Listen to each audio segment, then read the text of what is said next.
ایک چھوٹی سی بات دیکھیے، ایک میزائل ہے، ایک میزائل مثال کے طور پر $2 ملین کا، $3 ملین کا تیار ہوا، وہ میزائل آپ نے کسی شہر میں بھری آبادی میں مار دیا تو 200 300 یا 400 بندے شہید ہو جائیں گے یا جاں بھاگ ہو جائیں گے اس میزائل سے بس. لیکن اگر آپ $2-3 ملین کسی این جی او کو دیں جو LGBT کو یا سیم سیکس پروموشن کو لے کر آگے ایجنڈے کے ساتھ چلے، تو وہ کئی ہزار بچوں کو پیدا ہونے سے روک سکتی ہے، کئی ہزار شادیوں کو روک سکتی ہے. یعنی ایک این جی او جو $2-3 ملین لے کے LGBT کو فروغ دے، وہ ایک میزائل سے زیادہ خطرناک ہے. اس وقت LGBT کو فروغ اسی لیے دیا جا رہا ہے کہ ایجنڈا ڈی پاپولیشن 2030 تک دنیا کی آبادی کو کم ترین سطح پر لایا جائے، یہ ان میں سے ایک ہے. اور دوسرا پارٹ، اس وقت دنیا میں حیران کن طور پر 21ویں صدی میں دوبارہ سے شیطان کی پوجا شروع ہو چکی ہے. مطلب ہے کہ اسٹینک ورشپ دوبارہ سے ان ہو رہی ہے. جو شیطانی پوجا والے لوگ ہیں انہوں نے ہر وہ کام کرنا ہوتا ہے آسمانی مذاہب جس کی مخالفت کرتے ہیں. تو جتنے بھی آسمانی مذاہب ہیں انہوں نے اس چیز کی مخالفت کی، ہم جنس پرستی کو برا جانا، تو انہوں نے اسے اپنا پہلا کام کرنا، افضل کام کرنا جانا شیطانی تنظیموں نے. تو شیطانی تنظیمیں بھی اس چیز کو پروموٹ کر رہی ہیں. سر، ہم جنس پرستی پر فلمیں بنائی جا رہی ہیں اور نوجوان نسل میں اس کو بہت زیادہ فروغ دیا جا رہا ہے، اس پر کیا کہیں گے آپ؟ دیکھیں، وہ اسی ایجنڈے کے تحت دیا جا رہا ہے. نوجوان نسل میں جس طرح آپ نے فلموں کی بات کی ہے کہ اب یہ لوگ پریچنگ نہیں کرتے، یہ لابنگ کرتے ہیں، بریفنگ کرتے ہیں، میڈیا کو استعمال کرتے ہیں، فلموں کو استعمال کرتے ہیں، اور اس میں LGBT والے افراد کو پہلے تو مظلوم دکھایا جاتا ہے، پھر ان کے حقوق کے لیے لڑنے کو آپ کا بھی فرض گردانا جاتا ہے. اسی طرح اگر آپ کتابوں کو پڑھیں تو LGBT کا جو جھنڈا ہے، فلیگ، وہ رینبو کلرز میں ہے. اس رینبو کلرز کے ساتھ کتابوں میں تصویریں، امیجز لائے جاتے ہیں، LGBT حقوق کی بات کی جاتی ہے. چھوٹے چھوٹے بچوں کے جو ٹوائز آتے ہیں ان ٹوائز میں LGBT کلرز کے فلیگ ایڈ ہوتے ہیں. ہو کیا رہا ہے کہ لاشعوری طور پر بچوں کے ذہن میں شروع سے ہی، نابالغ بچوں کے ذہن میں وہ خاص شیطانی نقش پیدا کیے جا رہے ہیں، ثبت کیے جا رہے ہیں، تاکہ جب بچہ بڑا ہو اور اس مخصوص کلرز کے ساتھ لفظ LGBT آئے تو اسے فوری طور پہ ایکسپٹ کر لے کہ میں تو بچپن سے اس کے بارے میں جانتا، سنتا، دیکھتا آیا ہوں اور یہ ایک نارمل چیز ہے. تو بچوں کو، نوجوانوں کو، بڑوں کو، لڑکوں کو، لڑکیوں کو باقاعدہ پلاننگ کے تحت اس جال میں پھنسایا جا رہا ہے. اور المیہ یہ ہے کہ ہم لوگ اس بارے میں آنکھیں بند کر کے بیٹھے ہیں. بالکل.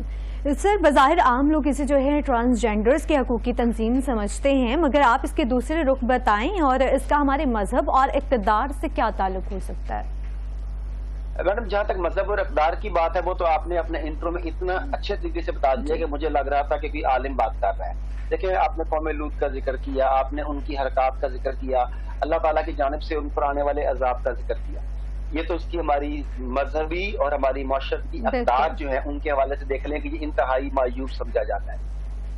آپ دوسری طرف دیکھیں تو اگر چند ڈیکڈز پیچھے چلا جائے، صرف چند ڈیکڈز بیک، تو جو ہماری سائیکالوجی کی کتب تھیں ان میں ہم جنس پرستی کو ذہنی عارضہ سے بیماری سمجھا جاتا تھا. لیکن انٹرنیشنل پریشر کے تحت آہستہ آہستہ نہ صرف یہ کہ ان کتابوں سے اسے حذف کر دیا گیا بلکہ اسے نارملائز کرنے کی کوشش کی جانے لگی.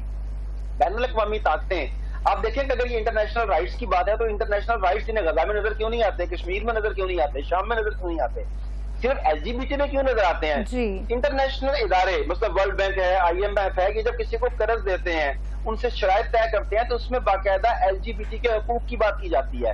ہمارے مغربی ممالک کے کئی سفارت خانے ایسے ہیں جن کے ہمارے وطن عزیز پاکستان میں LGBT کی تقریبات منعقد کی گئیں، جس میں وہ شرمناک مناظر دیکھنے میں آئے کہ آدمی کا سر جو ہے شرم سے جھک جائے کہ میں اسلامی جمہوریہ پاکستان میں یہ سب کچھ دیکھ رہا ہوں اور سن رہا ہوں. LGBT کچھ خاص طبقے کے افراد کے حقوق کی بات نہیں ہے، یہ پورے معاشرے کو ایک شیطانی جال میں جکڑنے کی، خاندانی نظام کو تباہ کرنے کی، آپ کو اپنے مذہب اور اپنی اقدار سے دور کرنے اور شیطان کے دامن میں ڈال دینے کی بات ہے. ہمیں اس بارے میں اپنے بچوں کو، اپنی اولاد کو آج سے ہی گائیڈنس دینی چاہیے.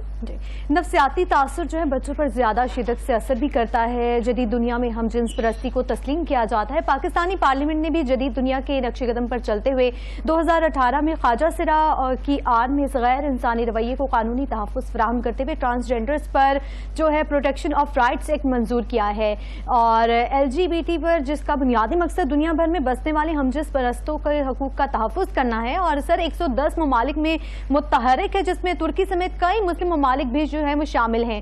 تو سر یہ بتا دیں کہ ہم جنس پرستی کے طبی نقصانات کیا ہیں؟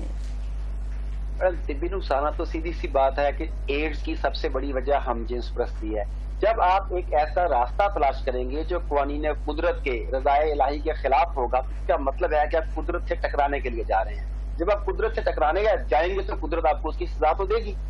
جہاں تک آپ بات کر رہی ہیں 110 ممالک میں LGBT کے اور ہومو سیکشولیٹی کے قوانین کی، تو میں نے جیسا کہ کہا کہ یہ بین الاقوامی اداروں کے دباؤ پر کیا جاتا ہے۔ اگر پاکستانی پارلیمنٹ میں بھی ایسا قانون پاس ہوتا ہے، اگر ترکی کی پارلیمنٹ میں ایسا قانون پاس ہوتا ہے، یا کسی اور مسلم یا غیر مسلم کنٹری میں ایسا قانون پاس ہوتا ہے، تو اگر آپ اس کی اکانومی کو دیکھیں تو اس کی وجہ یہ ہے کہ اس ملک نے ورلڈ بینک سے، IMF سے قرضہ لیا ہوتا ہے، اور ان قرضوں کو ری شیڈیول کرنے کے لیے یا انہیں آسان شرائط پر لینے کے لیے یا اگلی قسط لینے کے لیے انہیں ان کی جائز اور ناجائز ہر بات ماننی پڑتی ہے۔ اور یہ تمام کے تمام بین الاقوامی ادارے جن کا میں نے ذکر کیا، یہ ان بگ بردرز کے ہاتھ میں ہے جو پوری دنیا کو ایک کنٹرول میں لانا چاہتے ہیں، one government, one world, one currency, one religion, اور اس کے تحت وہ چاہتے ہیں کہ آسمانی مذاہب بالکل ختم ہو جائیں، آسمانی مذاہب ختم کر کے دنیا کو ایک خاص فریم ورک میں لایا جائے تاکہ تمام کے تمام لوگ ایک ایجنڈے کے تحت، ایک ملک کے تحت، ایک مذہب کو، ایک کرنسی کو لے کر چلیں اور وہ ان کے تابع ہوں۔ تو یہ سب کا سب اس طرف ہمیں دھکیلا جا رہا ہے، اور ہم جانے انجانے میں